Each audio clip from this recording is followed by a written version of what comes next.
नमस्कार दोस्तों, हिंदी साहित्य लाभ चैनल में फिर से आपका हार्दिक स्वागत है। इसमें हम लोग सभी ने देखा था एक द्रोणाचार्य नाटक, जो कि यहाँ पर प्रेसिडेंट और अरविंद का वार्तालाप हो चुका था। और यहाँ पर कहते हैं कि प्रेसिडेंट अरविंद से कि अगर आपने अभी तक अपना केस वापस नहीं लिया तो इसका बुरा परिणाम देखने को मिलेगा। ये प्रेसिडेंट कहता है अरविंद से। अब उससे आगे हम लोग देखते हैं। प्रेसिडेंट कहते हैं कि अब कैसे बताऊं, घर से जाने क्या सोचकर चला था, लेकिन आपने ऐसा रुख अपना लिया कि बात धरी की धरी रह गई।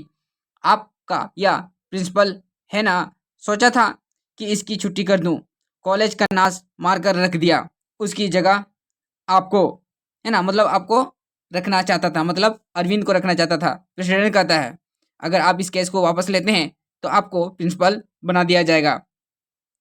अरविंद कहता है आश्चर्य भरे से, कहते हैं मुझे, कहते हैं क्या आप मुझे प्रिंसिपल बनाना चाहते थे? लीला कहती है क्या सोच रहे हो, है ना। लीला कहती है, लीला कौन रहती है? उसकी पत्नी रहती। कहती है क्या सोच रहे हो? अरविंद कुछ नहीं।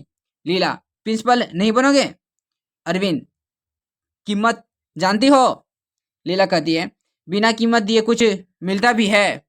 अरविंद यानी बेईमान हो जाऊं? अरविंद एक प्रकार बहुत ही ईमानदार व्यक्ति था और वो अपनी कुर्सी या अपनी चंद पैसों के लिए वो किसी भी बेईमानी का हकदार नहीं बनना चाहता था। अरविंद कहता है लेकिन चंदू को दगा देने का मतलब समझती हो? किसको? चंदू को। चंदू को दगा देने का मतलब समझती हो? वो स्टूडेंट जो रहता है उसको दगा देने का मतलब समझती हो? नकल का विरोध करने वाले सैकड़ों विद्यार्थी मेरे खून के प्यासे हो जाएंगे, मुझ पर थूकेंगे, कहेंगे कि देखिए वो दो पैसे की लालच में अरविंद प्रोफेसर जो है वो भी क्या घूस लेना शुरू कर दिए और उसको धिक्कार आ जाएगा। लीला कहती है प्रेसिडेंट उनसे निपट लेगा, तुम्हें सुरक्षा देगा, प्रिंसिपल बना देगा और ये लड़के तुम्हारे केवल सड़कों पर खड़ा कर तमाशा देखेंगे और उनका साथ देने से फायदा ही है। यदु का प्रवेश होता है। यदु बहुत परेशान रहता है, लगभग हाँप रहा है। जो स्टूडेंट रहता है, 20 साल इसका लगभग इसका एज रहता है। कथन है, कहता है कि जाओ प्रिंसिपल बन जाओ, मेरी वाइस प्रिंसिपल के लिए रास्ता बनाओ। विराम तुम प्रेसिडेंट का साथ दोगे तो वह भी तुम्हारा साथ देगा। विराम की चंदू और उसके साथियों की बात प्रेसिडेंट उनसे खुद निपट लेगा। विराम चिन्ह कहता है लेकिन राजकुमार तुम्हें जिंदा नहीं छोड़ेगा। मतलब जो गुंडा रहता है, शहर का सबसे बड़ा गुंडा जो राजकुमार रहता है। अरविंद कहता क्रोध में बंद करो अपनी बकवास। यदु बकवास कहते हो? रिपोर्ट बदलने के अलावा तुम्हारे पास कोई चारा नहीं है। राजकुमार का विरोध करोगे तो क्या हत्या, चंदू का विरोध करोगे तो सामाजिक हत्या, हत्या से बच नहीं सकते तुम। अरविंद चुप हो जाता है, मतलब उसको धमकाया जा रहा है कि तुम्हारा किसी भी रास्ते से बच निकलना मुश्किल होगा। धीरे धीरे क्या होता है, अंधकार प्रकाश धीरे धीरे लौटता है। अरविंद अरविंद सांप पर अकेला बैठा है ना, वहां पर अकेला बैठा हुआ है, सिगरेट पीता हुआ गहरी चिंता में डूबा हुआ है। बाहर रात का सन्नाटा है, कहीं से 12 के घंटे सुनाई पड़ते हैं। कोने से विमलेंदु को शरीर कृति उभरती है। विमलेंदु कौन रहता है? वही जो पूर्व टीचर रहते हैं और सत्य से लड़ते लड़ते उनका हत्या कर दिया जाता है बीच चौराहे में। उसका आप रात में आत्मा सामने धीरे धीरे उभरने लगती है, दिखाई देने लगती है। अरविंद घबरा कर कौन है, कौन हो तुम? कौन कहता है ये अरविंद क्वेश्चन करता है किससे? विमलेंदु से। विमलेंदु से कहता है कि कौन हो तुम? अरविंद तुम्हारी आवाज तो विमलेंदु की है, पर चेहरा चेहरा कहाँ कहाँ गया? विमलेंदु अब मैं बिना चेहरे का आदमी हूँ, है ना, आत्मा है तो कहता है कि मैं बिना चेहरे का आदमी हूँ। अरविंद तुम्हारा चेहरा कहाँ गया? विमलेंदु मृत्यु ने उतार कर रख दिया। किसने? मृत्यु ने। चेहरे केवल जिंदा रहते बदले जा सकते हैं, 1 2 10 100, पर मृत्यु के चेहरा हमेशा उतार कर रख दी जाती है। ये मोस्ट इंपॉर्टेंट है। क्या चेहरा केवल जिंदा रहते हुए बदले जा सकते हैं? 1 2 10 200, मृत्यु चेहरा हमेशा उतार कर रख देती है। अरविंद तो तुम बिमलिंदु के प्रेत हो, मतलब भूत हो? उसके बाद कहता है हाँ। हो तुम? मतलब कहाँ से आ रहे हो? विमलेंदु, तुम्हारे मन की अंधेरी गलियों से। बहुत अंधेरा है वहाँ। सोलन भरी हजारों सुरंगें और तहखाने हैं वहाँ। कितना कचरा जमा कर रखा है तुमने। मुझे भी बड़ी मुश्किल से रास्ता मिला है। ये कहता है, बिंदु कहता है, अरविंद लेकिन तुम आए क्यों हो? तुम्हें किसे बुलाया? किसने तुम्हें बुलाया है? कहता है कि अरविंद, हाँ, बलिदान करते समय क्या तुम सोच रहे थे? विमलेंदु कहता है, बेवकूफ, बलिदान शब्द वापस ले। ये मोस्ट इंपॉर्टेंट है। विमलेंदु कहते हैं कि बेवकूफ, बलिदान शब्द वापस ले। मैं तुम्हारे क्लास रूम में बैठा फर्स्ट ईयर का लौंडा नहीं हूं जो वजनी शब्दों के माया दर्पण में अपना चेहरा झांकने झांकने लगूं। मैं शब्दों से परे हूं, चेहरों से परे हूं। ये मोस्ट इंपॉर्टेंट लाइन है। ये कोटेशन, ये कथन पूछा गया है कि मैं तुम्हारे फर्स्ट ईयर का लौंडा नहीं हूं जो वजनी शब्दों से कि माया दर्पण में अपना चेहरा झांक लें, है ना। ये मोस्ट इंपॉर्टेंट है। अरविंद कहता है, मैं मान नहीं सकता। तुमने जो कुछ किया वह बलिदान था, आत्म त्याग, आदर्श। क्या था? आदर्श था, बलिदान था। अरविंद कहता है यानी तुम अपनी मृत्यु पर दुखी हो? विमलेंद्र कहता है, और नहीं तो मेरी कोई उम्र थी मरने की? 3 साल पहले मेरी शादी हुई थी। फूल सी बच्ची, पत्नी का उबलता हुआ प्यार, नाटक की दुनिया में नाम पैदा करने की ख्वाहिश, सब धरा का धरा रह गया। मतलब उनको खेद है कि मैं समय से पहले मृत्यु प्राप्त कर गया। अरविंद कहता है, तो तुम नकल क्यों पकड़ी? विमलेंदु, बेवकूफ़ी के लिए मैं कोई तर्कशास्त्र होता है? आ गया जोश में, हो गया मूर्खता। मैं क्या जानता था कि इसके लिए सजा ए मौत मिलेगी। यहाँ का पूरा ये जो विमलेंद्र रहता है व्यंग करता है समाज पर, भ्रष्टाचार पर, कि जो समाज पर जो भ्रष्टाचार करता है वही जिंदा रहता है, जो इंसानियत करता है वो उसके लिए मौत ही एकमात्र जगह बचता है। ये व्यंग भरी बातें कहते हैं कौन? ये विमलेंदु कहता है अरविंद से कि जिंदा हो ना तुम, इसलिए पता नहीं चल रहा है, मरोगे तो पता चलेगा कि जीवन होता क्या है। अरविंद, लेकिन नकल, मतलब विमलेंदु, उसकी ऐसी की तैसी। साले मिडिल क्लास के आदमी अपनी हर समस्या को ग्लोरीफाई करोगे। और ना समझ, मेरी बीवी साल भर से नौकरी की तलाश में दर दर भटक रही है। अब आश्वासन देते हैं, सब क्या होता है? आश्वासन देते हैं, नौकरी कोई देता नहीं, सब बकवास है। क्या? सब बकवास है। ये मोस्ट इंपॉर्टेंट है ना। उसकी बीवी जो है अरविंद की, हाँ, विमलेंद्र की जो वाइफ रहती है, वो अभी भी समाज के बीच में अपनी नौकरी के लिए दिन बाय दिन भटकती रहती है, लेकिन कोई नौकरी नहीं देता, सिर्फ आश्वासन देता है, चाहे नेता हो या फिर कोई टीचर हो। पूरा का पूरा, सारा का सारा भ्रष्टाचार से भरा हुआ है। विमलेंदु आगे कहता है, जाओ उस प्रेसिडेंट से समझौता करो, प्रिंसिपल बनो। क्या तुम्हारी भी ख्वाहिश है कि तुम्हारी लाश के पास म्यूनिसिपैलिटी के चेयरमैन की अध्यक्षता में शोक सभा हो और प्रस्ताव पास किया जाए? अरविंद, मैं समझौता नहीं करूंगा, है ना। इसको कहता है कि आप इस केस को वापस ले लीजिए और आप प्रेसिडेंट बन जाइए, मतलब आप अध्यक्ष बन जाइए, है ना, प्रिंसिपल बन जाइए। लेकिन अरविंद इस बात को मानने को तैयार नहीं होता है। विमलेंदु कहता है, मैं भी देखूंगा। मेरे नाटक का द्रोणाचार्य भी यही कहता था। अरविंद, मेरी तुलना द्रोणाचार्य से क्यों करते हो? यह बहुत शक्तिशाली था, मैं एक छोटा आदमी हूँ, छोटे छोटे मोर्चों पर लड़ता हूँ। विमलेंदु कहता है, बकवास। उस द्रोणाचार्य ने भी तो दावे किए थे कि तुम्हारी तरह है। उसे समझो, तुम्हारे प्रश्नों का उत्तर अपने आप मिल जाएगा। याद करो उसे, याद करो कि कैसे उन्होंने अपनी भूमिका निभाई थी। कहते हैं, धीरे धीरे अंधकार पड़ जाता है। अंधकार में बच्चे की रोने की आवाज आती है, सिसकने की आवाज आती है। धीरे धीरे प्रकाश 7-8 वर्ष का अश्वत्थामा जमीन पर पांव घिसलाता मचल रहा है। अश्वत्थामा, नहीं नहीं, मुझे अभी चाहिए, नहीं दोगे तो तुमसे कभी नहीं बोलूंगा, पिताजी से भी नहीं बोलूंगा।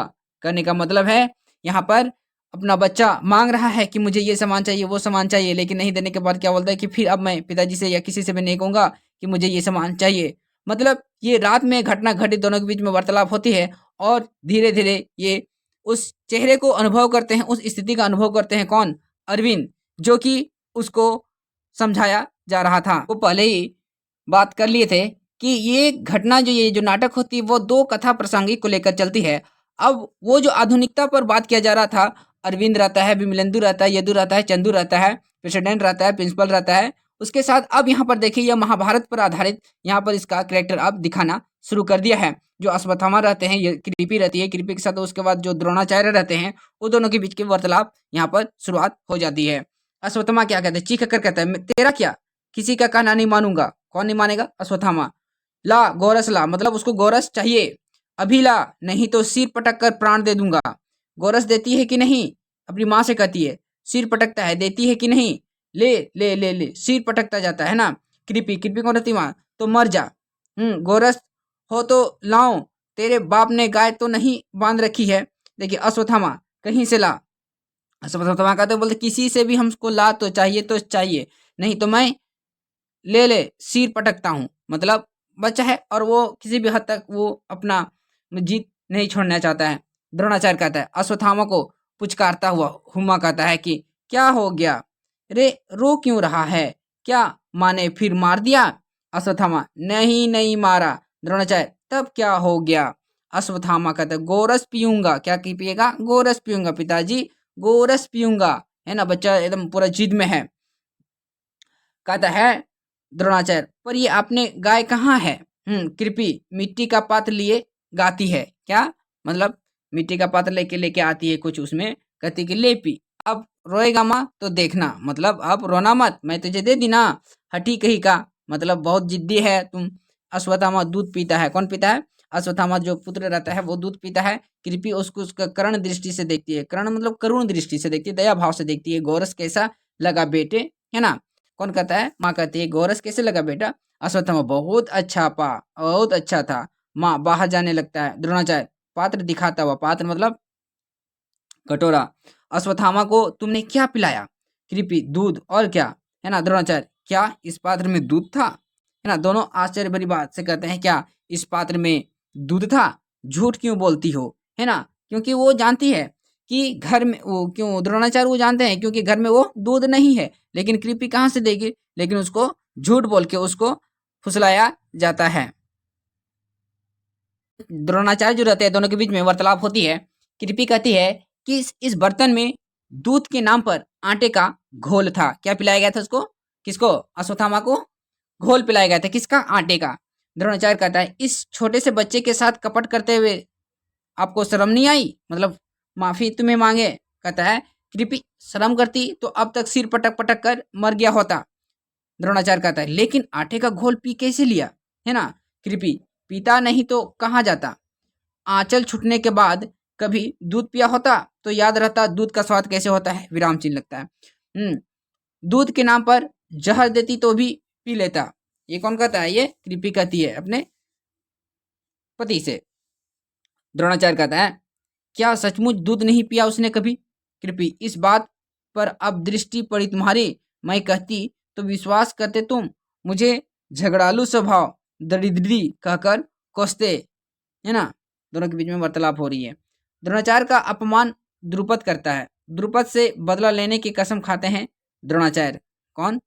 द्रोणाचार्य कहते हैं कि द्रोणाचार्य, मैं अब ऐसी पीढ़ी तैयार करूंगा जो केवल युद्ध की भाषा बोलेगी। ये मोस्ट इंपॉर्टेंट है, क्वेश्चन पूछा जा सकता है कि यह कथन किसका है, यह कोटेशन किसका है? मैं अब ऐसी पीढ़ी तैयार करूंगा जो केवल युद्ध की भाषा बोलेगी। यह कथन है द्रोणाचार्य का। कृपि, पढ़ाओगे किसे? है भी कोई विद्यार्थी? राजसत्ता को यूं ही नहीं उल्टा सकता। द्रोणाचार्य, तुम कहना क्या चाहती हो? कृपि, मैं कहाँ कहती हूँ कि अपमान का घूंट पियो। द्रुपद से बदला जरूर लो। द्रुपद से, है ना, द्रुपद से आप बदला जरूर लो, पर उतावली में नहीं। योजना बनाओ, उसका नाश उसकी जाति के लोगों से ही कराओ। बाहर कोल्हान होता आवाज होता, मतलब शोरगुल का आवाज आती है। घोड़ों की हिनहिनाहट सुनाई देने लगती है बाहर। भीष्म का आगमन यहाँ पर होता है। भीष्म बाणों की सहायता से आचार्य ने कुएं में गिरी गेंद पर बाहर निकाल दी। किसकी मदद से? तीरों की मदद से। है ना। पांड और धृतराष्ट्र के है ना, मतलब पांडव जो रहता है, पांडव और धृतराष्ट्र के पुत्रों ने जब घटना की जानकारी दी तो मैं बहुत प्रभावित हुआ। द्रोणाचार्य कहता है आप चाहते क्या हैं, है ना, द्रोणाचार्य कहता है कि आप चाहते क्या है भीष्म, यही कि आप चलकर राजपुत्रों का आचार्य पद ग्रहण कर लें। द्रोणाचार्य मैं और राजपुत्रों का आचार्य भीष्म, इसमें आपत्ति क्या है। द्रोणाचार्य मुझे थोड़ा विचार कर लेने दीजिए। कृपी बीच में ही, ये तो शालीनता के कारण ऐसे कह रहे हैं, इन्हें स्वीकार है। देखिए दोस्तों, यहाँ पर जो है ना मोस्ट इंपॉर्टेंट है, वहां पर आधुनिक युग में जो अरविंद रहता है उसको भी प्रेसिडेंट मतलब वो जो प्रिंसिपल बनाने के लिए मजबूर किया जाता था। यहाँ पर भी देखिए जो द्रोणाचार्य रहता है उसको भी भीष्म के द्वारा उसको डर के धमका करके मतलब किसी भी कारण से उसको यहाँ पर पद देना चाहता है, लेकिन इतने आसानी से द्रोणाचार्य दोनों इसको स्वीकार नहीं करते हैं, जो कि ये ऐतिहासिक है और वो आधुनिक पर प्रासंगिक है। जो दोनों को तुलना करते हुए, दोनों को समानता दिखाते हुए यहाँ पर दिखाने का प्रयास किया है। बढ़कर कुछ कहना चाहता है पर कृपी से रोकती है। कौन रोकती है? कृपी। कृपी कौन रहता है? जो उसकी पत्नी रहती है। किसकी? यहाँ पर द्रोणाचार्य की। आचार्य कृपी, तुम्हें कुछ सोचने भी नहीं दिया कृपी, क्योंकि तुम सोचने के बाद वहां नहीं कर पाते। द्रोणाचार्य द्रोणाचार्य लेकिन तुम इसका परिणाम जानते हो। देखिए वही वार्तालाप लगभग लगभग अरविंद अपनी पत्नी लीला से कहती है, जो यहाँ पर द्रोणाचार्य अपनी पत्नी कृपी से कहती है। कृपी कहती है जानती हूँ अनाज और कपड़े की समस्या हमेशा के लिए मिट जाएगी, कुछ सम्मान के लिए रह जा सकेंगे, तुम द्रुपद से बदला भी ले सकोगे कुछ वर्ष बाद। अर्जुन की आवाज गुरुदेव, वह देखिए कुत्ते भौंकने लगे, हरिणों का झुंड देखे उस भोर। द्रोणाचार्य की आवाज सावधानी से निशाना साध, अर्जुन एक भी हरिण भाग ना पाए। यहाँ पर अर्जुन की आवाज आती है, जाने कौन है कुत्तों का भौंकना बंद होता है। और गुरुदेव कुत्तों का भौंकना बंद हो गया, जैसे कोई बाणों से उसका मुंह को मार दिया गया है, मतलब सो रहा है, मतलब उसमें मार दिया गया हो। द्रोणाचार्य की आवाज आती है, पर धनुर्विद्या का इतना बड़ा चमत्कार करने वाला यहाँ कौन है? चलो आगे चलकर हम लोग देखते हैं, है ना, कि यहाँ पर जो अर्जुन रहता है, अर्जुन से बड़ा धनुर्धर यहाँ पर कौन है, जो कुत्ते की मुंह में सीधे वार करके उसको आवाज बंद कर दे। ये क्या था? विराम। शास्त्रों के अनुसार मेरी विद्या केवल ब्राह्मणों और क्षत्रियों के लिए है ना। यहाँ पर जो द्रोणाचार्य रहते हैं वो केवल किसके लिए है? यहाँ पर ब्राह्मणों और क्षत्रियों के लिए है। एकलव्य लेकिन योग्यता और प्रतिभा द्रोणाचार्य, इन दोनों से व्यवस्था बड़ी है।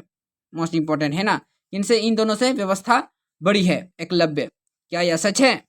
आचार्य हाँ, मेरा व्यक्तिगत अनुभव भी यही कहता है। एकलव्य लेकिन जन्म पर तो मेरा कोई अधिकार नहीं था, जन्म से पहले मैं अपने माता पिता तय करने की सुविधा क्या प्रकृति भी देती है?